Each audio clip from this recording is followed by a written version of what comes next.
un petit point groupe. On a vu que Romain Castillo n'était pas à la séance. Il a pris un coup sur le match contre le PSG.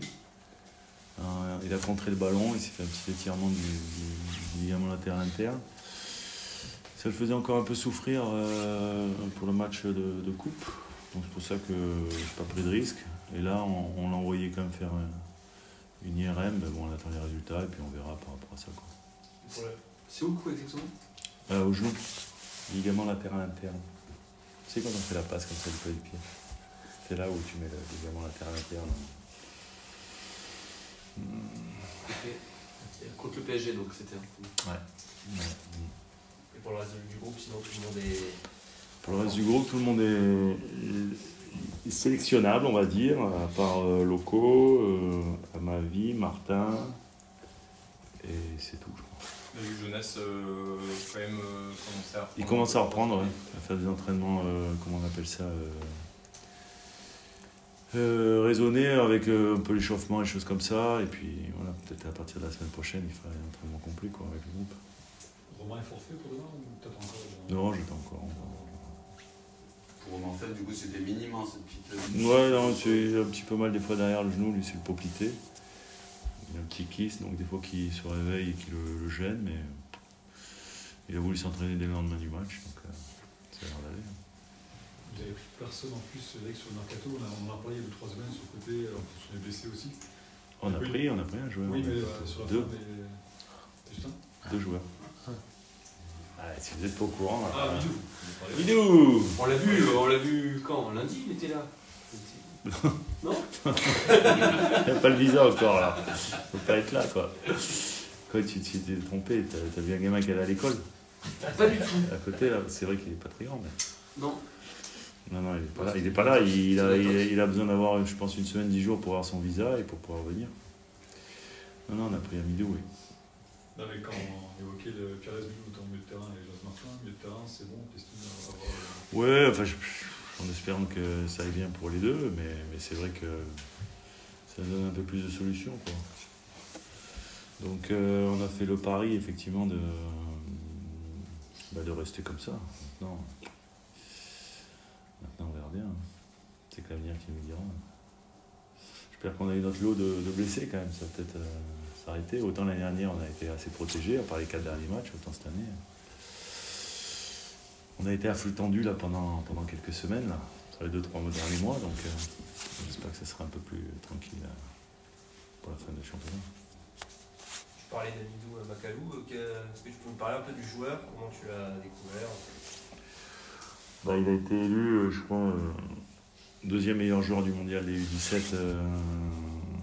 Il jouait avec le Mali, d'ailleurs je pense qu'il avait joué contre la France, qu'ils avaient éliminé la France, je pense. Je sais plus exactement. En demi-finale. C'est un talent, c'est comme un peu Camo, quoi. Après, ils sont un petit peu différents quand même. Amidou a plus de vitesse, il est peut-être un peu plus attaquant que Camo. Camo est peut-être un peu plus milieu aussi, donc il peut jouer sur les côtés, il peut jouer dans le milieu de terrain, il peut jouer après comme Camo, ensemble. Donc quand il a signé, les joueurs ils m'ont dit par contre quand on fera les conservations, interdiction de les mettre les deux ensemble. Il a attendu quand Je t'ai dit quand il aura le visa, donc je pense allez, au maximum une dizaine de jours.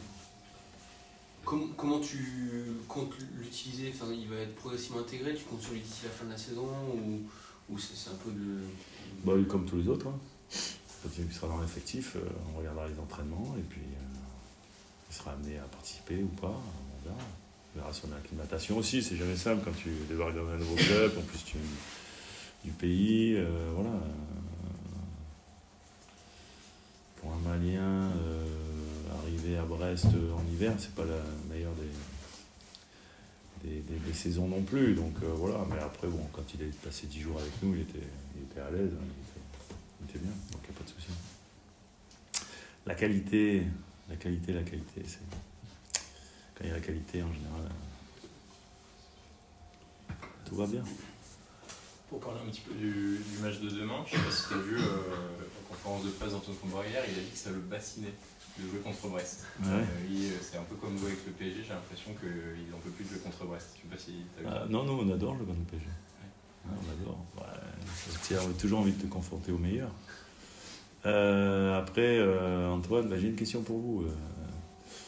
Combien de matchs ils ont perdu depuis le 24 novembre à Nantes? Est-ce que vous savez combien de matchs ils ont perdu depuis le 24 novembre? Le 24 novembre. 1-0. Ils sont en vainqueur 2025 en tout cas. Toutes compétitions confondues, je parle. Deux contre Brest. Ah oui, on a juste en Brest. Ils ont perdu que 2 matchs et c'est vrai contre nous. Alors je peux comprendre Antoine. Ça veut dire quand même que dans l'intervalle, ils ont joué contre Lyon, ils ont joué contre Lille, ils ont joué contre Monaco. Autant dire que cette équipe est sur une bonne dynamique et c'est vrai que ils ont perdu 2 fois contre nous et puis 2 fois ils ont perdu, sincèrement. Ils auraient peut-être pu mériter un meilleur résultat. Ils ont eu des temps forts aussi dans ces 2 matchs, nous également, mais aussi. Donc je peux comprendre qu'ils soient un peu frustrés. Parce que je pense qu'ils considèrent que les contenus des matchs qu'ils ont fait contre nous étaient pas mal, étaient pas mauvais. Donc Nantes va être une équipe dangereuse, certainement une équipe revancharde par rapport au discours d'Antoine. De toute façon, c'est une belle équipe, ils sont, je pense, renforcés au mercato et ils ont un très bon entraîneur, donc à partir de là, ce sera un match compliqué. Et je dis pas ça parce que c'est mon ami, mais parce que je le pense sincèrement. Vous marquez beaucoup sur coup de pied arrêté avec cette saison en Ligue des Champions de France et Ligue 1. On marque beaucoup sur coup de pied arrêté? Ouais. Coup franc, penalty, corner. Est-ce qu'il y a une explication à ça? Bon, on travaille. Ouais. Travail, c'est vraiment un acte de travail. On essaie de s'améliorer, on essaie de faire beaucoup de vidéos, on essaie de faire comprendre aux garçons les timings pour. On travaille après voilà, c'est sûr que si tu prends le dernier but, c'est-à-dire que tu parles du but de Abdallah, Par exemple.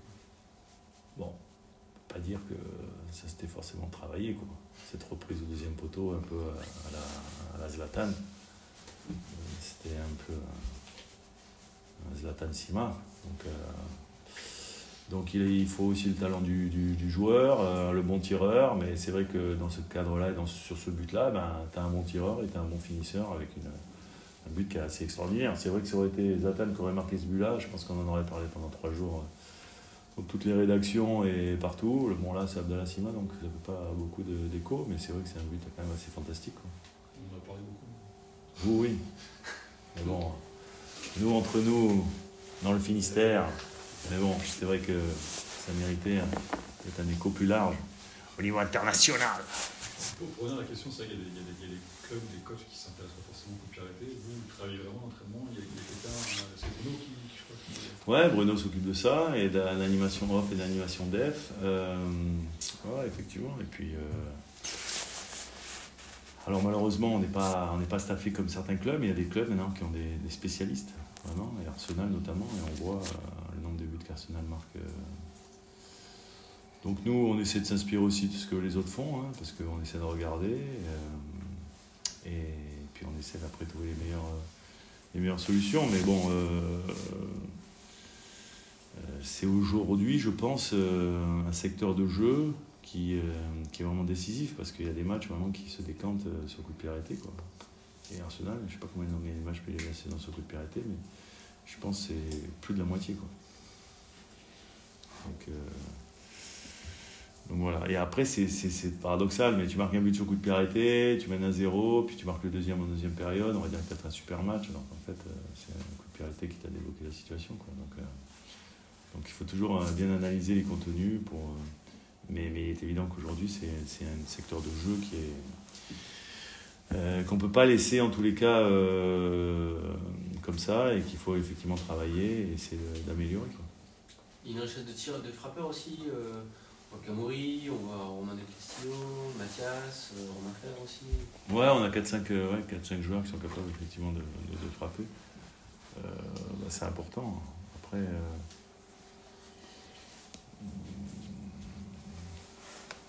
c'est sûr que le tireur fait beaucoup, quoi. S'il arrive à trouver les bonnes zones, alors paradoxalement contre Troyes, le seul qu'on avait tiré, je crois que c'est le dernier, parce que tous les autres c'était pas très bien tiré. On n'avait pas arrivé à passer la première homme qui est souvent devant le premier poteau. Donc c'est vrai que le tireur fait beaucoup. Après les receveurs, bien sûr, ça dépend de leur engagement, leur détermination, leur capacité aussi à bien lire la trajectoire. Mais déjà, quand tu as un bon tireur, c'est vrai que c'est une grande partie du travail. Pour revenir sur le match sur Nantes, est-ce que ça change quelque chose de jouer 3 fois d'affilée sur un temps restreint dans ta manière d'aborder le match? Est-ce qu'on analyse beaucoup les matchs précédents ou est-ce qu'on essaie de se concentrer plutôt sur ce qu'on fait en ce moment? Non, mais on fait tout. Hein. On analyse les matchs précédents, on regarde ce qui a bien marché, sur les situations où on a été en difficulté. On analyse l'adversaire aussi parce qu'il a quand même évolué, il y a des nouveaux joueurs, qui sont arrivés. Donc on prend tout ça en considération. Hein. Même si ça s'enchaîne beaucoup et tous les 3 jours, on ne banalise pas le match qui arrive. Quoi. Donc non, on fait une analyse complète. Par rapport à ce que tu disais, on les a battus 2 fois, mais tu nous alertais sur le fait que pour le reste, ils n'étaient pas perdus. Est-ce que c'est aussi ce que tu dis aux joueurs, attention, on a battu 2 fois, mais ça peut être une formalité demain soir? Comme ça, je dirais jamais aux joueurs, ça va être une formalité. Non, mais tu vois, par rapport à ce que tu peux dire, voilà, on va se bloquer. Non, on essaie de les mettre en garde, forcément. Et comme là, je l'ai dit, je pense que les Nantais, si je suis à leur place, je pense qu'ils sont très revanchards. À l'image des mots d'Antoine, et c'est pareil logique, à un moment donné. En plus, on va jouer chez eux, là. Les autres matchs, c'était chez nous. Donc, c'est aussi un élément à prendre en compte. On sait qu'il y a une ambiance incroyable, quand même. C'est un stade où, effectivement, il y a beaucoup de ferveur. Et il y a une super ambiance, donc c'est toujours un stade où il est difficile de gagner. Puis on voit que ça fait un moment qu'ils n'ont pas gagné, qu'ils n'ont pas perdu, pardon. Par contre nous, donc ça veut dire qu'ils sont quand même dans une bonne dynamique. Et certainement que on va avoir un match très compliqué. Et si les joueurs sont pas conscients de ça, c'est vrai que ce match va être difficile pour nous, quoi. Sur la Coupe de France, pour l'instant il n'y a que 3 Ligue 1 en quart. Comment tu analyses un petit peu ça? Est-ce que ça valorise d'autant plus la victoire à 3 qui était compliquée quand les équipes ont perdu sur le terrain de N2 ou de national? Complètement, c'est ce qu'on disait ce matin. On savait déjà qu'on avait fait un super résultat là-bas parce que c'était pas facile. On a vu que c'était une équipe qui était très bien organisée. Et puis on a vu pour Toulouse notamment, pour Nice également. Jouer des équipes de Ligue 2, c'est pas facile, notamment pour Toulouse. Même s'ils recevaient en plus. Donc tous ces clubs, tous ces Guingamp, Troyes, enfin voilà, il y a des super entraîneurs, des bons effectifs, des bons joueurs. Sur un match, ça reste toujours compliqué. En plus, sur un match de Coupe de France où l'adversaire, forcément, il se transcende un peu.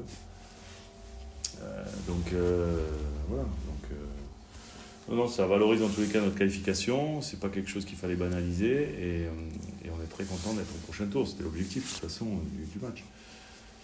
Voilà, maintenant, pour le prochain tour, Paris à Paris, ça va être compliqué, mais bon, voilà. Tu penses toujours que c'est Paris que... Ah ouais, moi c'est comme ça, je pense, parce que c'est écrit, quoi.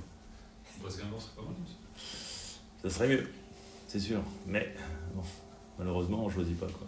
Mais au regard du casting, tu dirais quoi? T'aimerais jouer à domicile déjà, tu le dis souvent? Ouais. Ah oui, alors j'aimerais surtout jouer à domicile parce que je pense que ce match, il est calé entre... En fait, il y a le match de Paris, retour de Champions League. Il y a le match à Strasbourg, je crois. Il y a le match de Coupe de France. Et on rejoue à Lyon.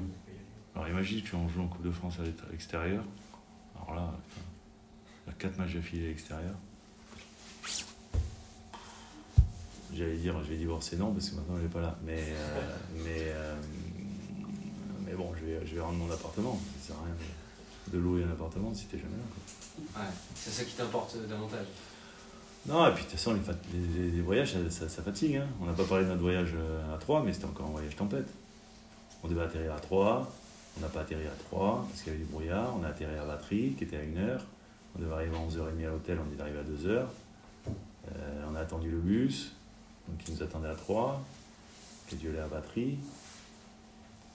Donc voilà, le soir, on n'a pas reparti de Troyes, parce qu'on on a refait 1 heure de bus, on est arrivé à 2h du matin. Et tout ça, ça puise, quoi, et psychologiquement et physiquement. Donc après, tu fais un match. Donc même si les voyages... on dit que les voyages forment la jeunesse, c'est ça, non? Non, je suis plus très jeune, donc plus je peux jouer à domicile, plus je suis content, quand même. Ouais. Voilà. Mais bon, comme on ne décidera pas, puis déjà... Si tu tires le N2, ce sera forcément à l'extérieur. Forcément, ouais. préfères presque prendre une Ligue 2 et à domicile plutôt que d'aller faire le tour de la De toute façon, je préfère rien parce que de toute façon, Ce sera pareil. il sera ce qu'il sera et on fera avec ce qu'il y a. Donc voilà. Après, c'est vrai que d'aller jouer à Cannes, pour retourner chez moi, au pire, pour se déplacer. Tu verras ta femme du coup. Voilà, les enfants. Non, elle vient de temps en temps, mais elle ne vit pas tout le temps avec moi ici. Donc.